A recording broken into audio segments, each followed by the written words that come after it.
مکہ پاک ہے، بڑی توجہ سے سنیے گا. ایک خاتون ہیں، بڑی امیر ہیں، دولت بڑی ہے. انہیں نہ کچھ عرصے بعد پھر کسی غلام کی ضرورت پڑتی ہے، تو منڈی میں گئیں تو چند غلام دیکھے. ان غلاموں میں ایک چھوٹا سا بچہ بھی تھا، رنگ کالا، چپٹی ناک، شکل اچھی نہیں تھی. مگر جب باقی سارے غلام خریدے تو ان میں وہ چھوٹا بیٹا یعنی سستا مل رہا تھا تو اسے بھی خرید لیا. جب گھر لے کے آئیں اور بڑے غلاموں کو مختلف قسم کی ڈیوٹیاں دے دیں تو چھوٹے غلام کو اپنے گھر کے کام کے لیے رکھ لیا. اب وہ غلام مسلمان تھا اور اس میں نا 2-3 خوبیاں بڑی اچھی تھیں. اس نے مالکن کے پاؤں پکڑ کے کہا کہ میں آپ کا غلام ہوں، کبھی غلامی میں اور کام میں کوتاہی نہیں کروں گا، لیکن آپ نے نا ایک مہربانی کرنی ہے، حرم سے جب آزان کی آواز آ جائے نا تو مجھے روکنا نہیں. جب حرم سے آزان کی آواز آ جائے مجھے روکنا نہیں. میں کیونکہ ابھی نام نہیں لے رہا، جب میں نام لوں گا تو علماء کو سمجھ آ جائے گی میں کس کی بات کر رہا ہوں. بڑی توجہ سے. اب وہ وقت پہ جائے نماز پڑھے. ایک دن وہ نماز پڑھنے گیا تو نماز کے بعد بتایا گیا کہ آج عبداللہ ابن عباس حضور کے صحابی آ رہے ہیں، وہ قرآن کا درس دیں گے. اب دوڑا گھر میں اور مالکن کے پاؤں پکڑ کے کہتا ہے وہ جس نے مصطفیٰ سے قرآن سیکھا ہے نا، میں اس سے تھوڑی دیر قرآن نہ سیکھ لوں؟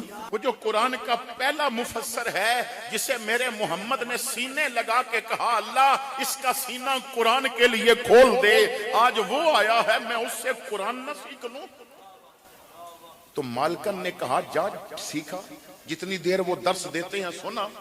اب وہ وہاں بیٹھ گئے. چند دن گزرے تو نماز پڑھنے گئے تو اعلان ہوا کہ آج علی المرتضی آئے ہیں، شیر خدا آئے ہیں اور وہ حضور کی کچھ احادیث بیان کریں گے. تو پھر دوڑ کے نا مالکن کے قدم پکڑ کے کہنے لگے جس طرح علی مصطفیٰ کو بیان کر سکتا ہے اس طرح تو شاید اور کوئی نہیں کر سکے گا نا.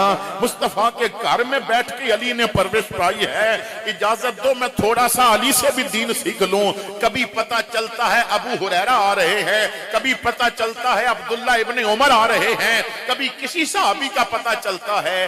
اب مالکن نے شوق دیکھا ہے غلام میری خدمت بھی بڑی پابندی سے کرتا ہے، لیکن نا اسے قرآن سے بڑا پیار ہے، اسے حدیث سے بڑا پیار ہے، اسے دین سے بڑا پیار ہے.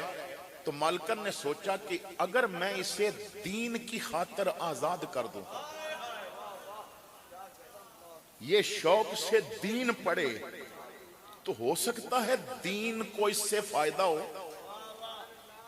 اور اگر اس نے دین کو فائدہ پہنچا دیا تو جہاں اس کے تذکرے ہوں گے نا وہاں میرے لیے بھی تو دعائیں کی جائیں گی نا، وہاں میرا بھی تو ذکر ہوگا نا کہ کسی نے احسان کیا تھا اللہ کی رضا کے لیے.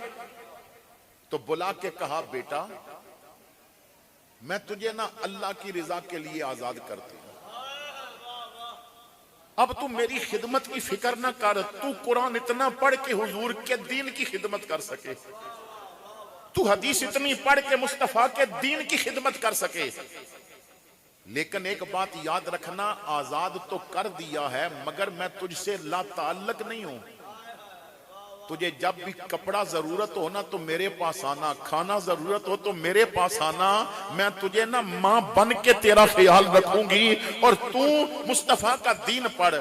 اس نے کہا مالکن صرف ایک بسترا دے دے، 1-2 چادریں دے دے.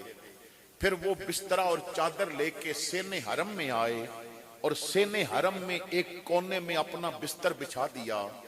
پھر تاریخ کہتی ہے 20 سال وہ حرم سے باہر نہیں گیا. 20 سال سوائے قضائے حاجت کے، سوائے ضروری معاملات کے، وہ دن کو بھی حرم میں، رات کو بھی حرم میں.